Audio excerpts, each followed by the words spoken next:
ariko nk'umuntu ubonye ibi bintu bwa mbere, ubonye Clay bwa mbere, akabona iyi mirongo bwa mbere, ese yamenya ngo uru rufunguzo ko ari urufunguzo rurafungura iki? Muraho neza, uko bisanzwe ni Esther Senga, turabifuriza amahoro y'Imana aho muri hose kandi turabakunda cyane. Nk'uko mubizi rero dusanzwe turirimba, turamya Imana, dukora umuziki gakondo, n'ibyo ngibyo twari tumenyeranye, ariko uyu munsi hari ikidasanzwe dufite, tuzanye igisubizo cy'ibibazo muhora mwibaza ibintu byinshi cyane. Namenya kuririmba, ese ushobora gusoma ututundo? Iyi ni kantike mfite, ariko hari utuntu mutazi gusoma. Iyo ufunguye igitabo hari ibintu uhita ubona hejuru k'utunyuguti ndetse twinshi dufite turongo, utudomo. Ibyo bintu waba utazi kubisoma, uri umuririmbyi usanzwe uririmba, umaze imyaka ingahe uririmba?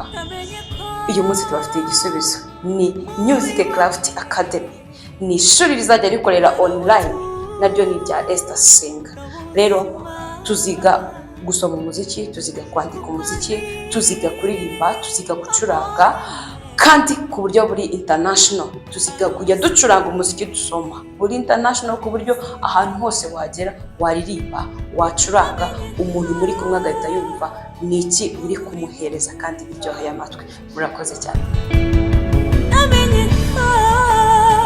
Muraho, ni Esther Senga nk'ibisanzwe. Uyu munsi ntabwo none nje kwigisha, ntabwo ndi jyenyine, ahubwo ndi kumwe n'inzobere mu by'umuziki ukomeye cyane. Uyu munsi niwe ugiye kubigisha, agiye kubahereza ibintu biryoshye. Turakwakiriye muzehe, sinabavuga mu izina koko muri hejuru cyane. Rero muribwira abadukurikiye, abari muri iyi class yacu, kugira ngo babashe kwiga bazi mwarimu wabo neza. Muraho, nitwa Shabani Antoine, nkaba narize muzike kuva 19 kugeza muri 1994. Abenshi bazi ndi umwarimu w'umuziki kuri Stade y'Amahoro cyangwa se i Muhanga, na n'uyu munsi kandi abandi banzi nshobora kwigisha gitari na piano y'igiti. Murakoze. Ese buriya mwarimu buriya ibaze iyo myaka yose ishize warize muzike, ukora muzike, mbere yo kujya mu muziki wiyumvaga gute? Tubwire nk'ibyiyumviro byawe mbere yo gutangira muziki, inyota, intego. Ubundi nakunze umuziki kuva nkivuka, kuko navutse mu muryango w'umucuranzi bitaga Yumva, acuranga inanga Kinyarwanda, nkuriramo ndeba uko bimeze. Noneho nyuma yaho nza kwinjira mu itorero rya ADEPR muri 1964, nibwo papa yatangiye kugira mu itorero rya ADEPR, kuko abantu bacuranga numva ndabikunze, ngakunda ko gitari zivuga. Hanyuma nza kubona umudokiteri wacu ayigura arayimba, birangira none nanjye nshatse kuyiga, njya muri Kongo yiga. Nyuma yo muri Kongo haje ishuri ry'umuziki, isanga ndagunkunda, mba mu makorali, korali z'Icyaku, korali z'i Kigali, dushinga korali bita Amahoro y'Iremera n'izindi korali nyinshi. Ubwo nuko umuziki ndawukunda, none mbitamo kuyiga kugira ngo nkora wumva, none nza no kwigisha. Nkuko mubyumvise mu bishaka, umuzehe Shabani yagize urugendo rurerure cyane rw'umuziki, ariko yagiye agiramo n'imvune. Uyu munsi rero noneho ntabwo ari kujya muri Kongo cyangwa se kujya bigombera kujya muri ADEPR cyangwa se kujya no mu rusengero runaka, nabyo ni byiza, ariko tubafitiye Music Craft Academy. Rero muzehe, uyu munsi ufitiye iki abantu muri iyi class yacu ya online? Uyu munsi tugiye kurebera hamwe ibyo bita muhunganota mu Kinyarwanda, cyangwa portée musicale mu Gifaransa, cyangwa se staff mu Cyongereza. Ikaba ari iki? Nicyo bita imisitari itanu ifite imyanya ine ingana. Umwanya wa mbere bakayibara bahereye hasi, wa kabiri, wa gatatu, wa kane, wa gatanu, imirongo cyangwa imisitari itanu n'imyanya. Umwanya wa mbere, wa kabiri, wa gatatu, wa kane. Hanyuma tukaza kwiga icyo bita urufunguzo, aricyo kimenyetso kiri imbere ya muhunganota, gutya kikagaragara nk'aho urufunguzo rw'umuziki. Ibyo byose rero biri mu byo tugiye kwiga mu kanya, uko byabayeho, uko bikoreshwa, naho bivuye n'uko tubibona. Reka turebe igitite ni muhunganota, hanyuma urufunguzo.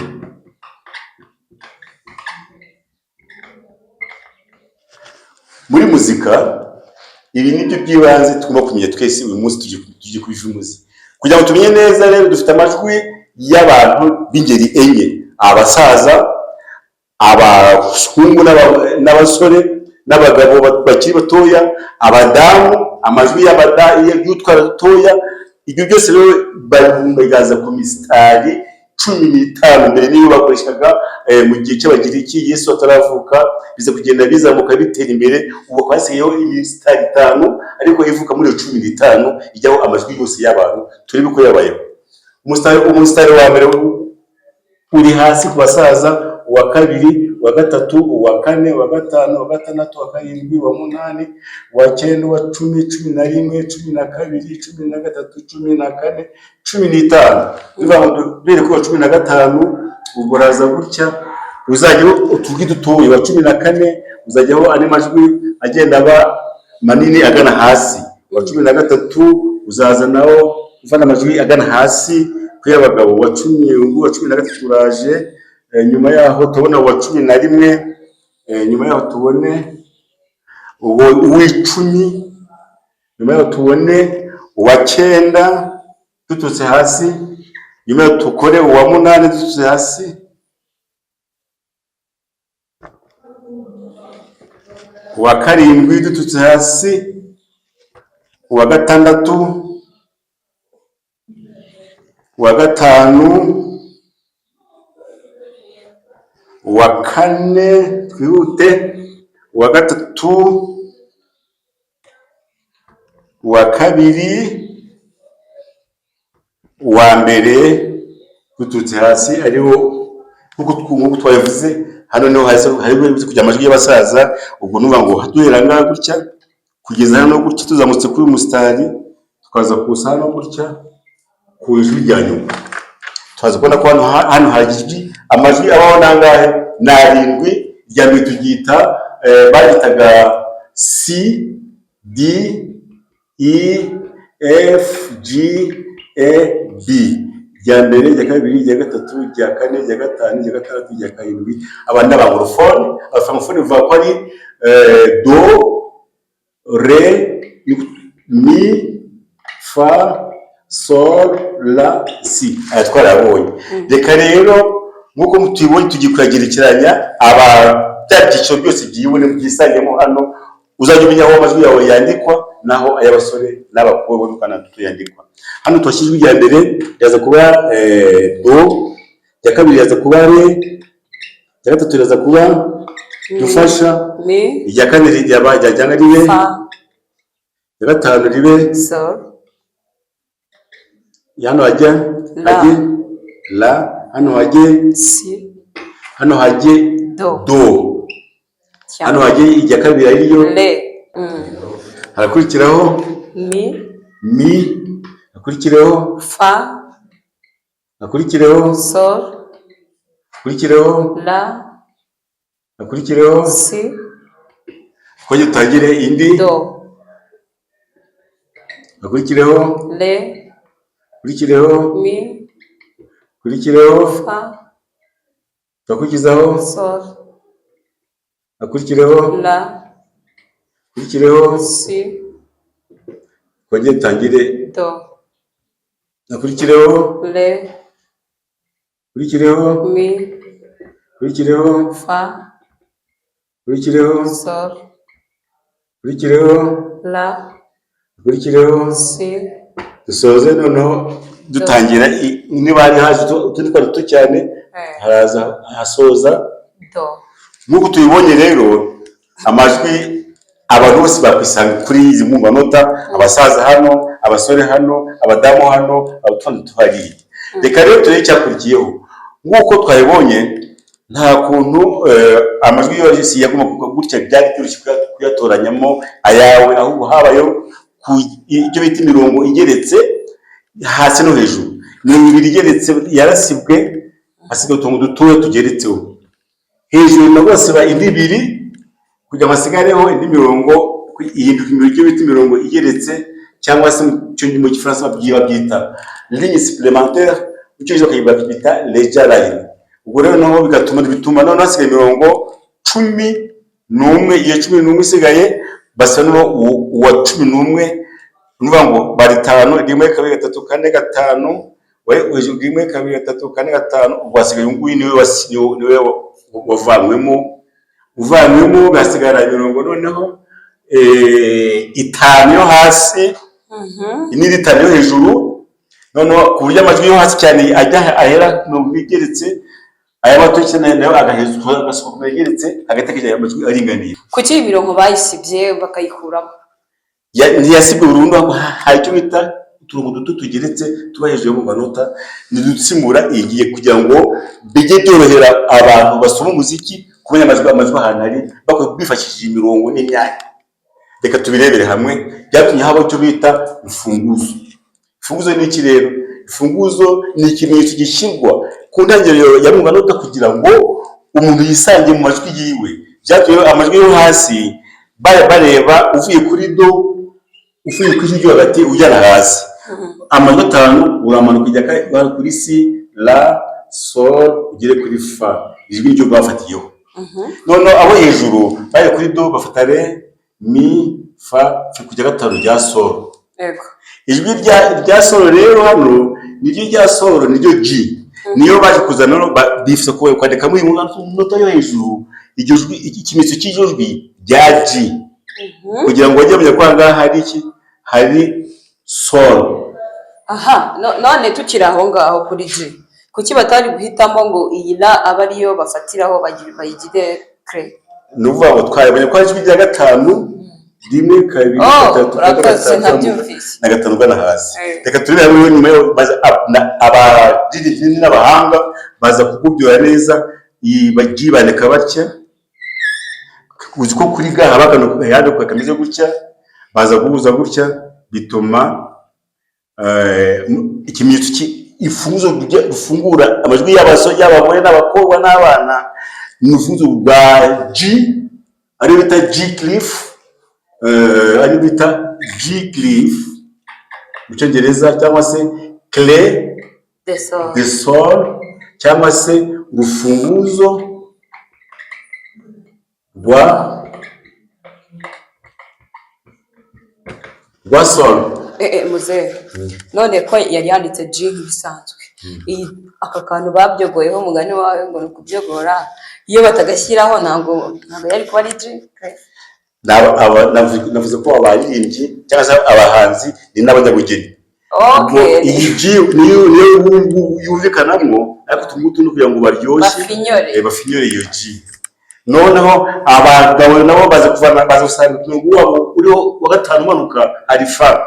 Ya fa bakajya bareka gutya bakabona birahura, barabireka. None baza gushyira fa y'umukono gutya, babona biri bikora birebire. Noneho tubaza kudukuraho basigaho utuntu tubiri kwerekana ko ari fa iyi ngiyi. Bituma mu manota yo hasi isigana amajwi y'abagabo bisanga muri clé de sol, clé de fa. Bo iyi bayita clé, Abafaransa bavuga ko ari clé de fa cyangwa se F clef Abongereza, cyangwa se urufunguzo rwa fa. Amajwi ifuzo ziba ebyiri nuko zabayeho. Ubwo manota rero ni iki? Ni ukuvuga ngo mu muziki tugiramo imfunguzo ebyiri zibanze ebyiri. Hari manota aba ifunguzo z'amoko menshi. Ubungubu iyi ko hari igitabo nigeze ndeba nkasangamo ngo bari iti hari ibyo tufunzo rwa gatatu n'iyi ngiyi iri mu wundi murongo. Reka wimvunika, hari tufunzo rwa gatatu iyi do. Umanuye kuri 50 gutya nazo tuzazibona. Sobona ko ngiyi ari it, ari do tuyibona yaho. Nimba tuzazibona ubwo ka dukomeze ebyiri uyu munsi. Nize ebyiri dufite umunsi twa dufite no somo ryacu no kurya ibyo kugira ngo tumenye mu manota icyo ari cyo n'ifunguzo.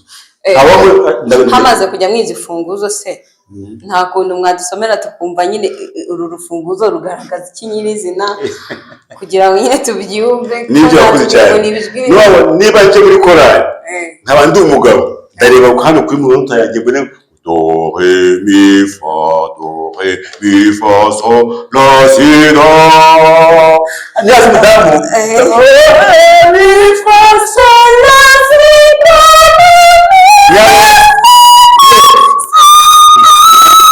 Niba bakuza abantu benshi rero baririmba basigaba abasaza amajwi menshi buri wese ajya amenya aho amajwi yashakira ibyo bita harmonisation biza mu byose. None tukiri hano kuri aya manota turayasomye, hari turi kwiga ku isomo rya kabiri ryitwa amanota, twabonye ibimenyetso bigiye bimeze uku, bigiye bimeze uku.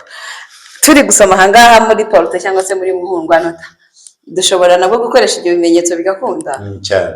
Twabikoze ko ubwo niba mbajije akana ndirimba gutya karumva ko ari do wowe umwana arashyira ngaho arya muri muhundwanota y'amajwi matoya aba ngo do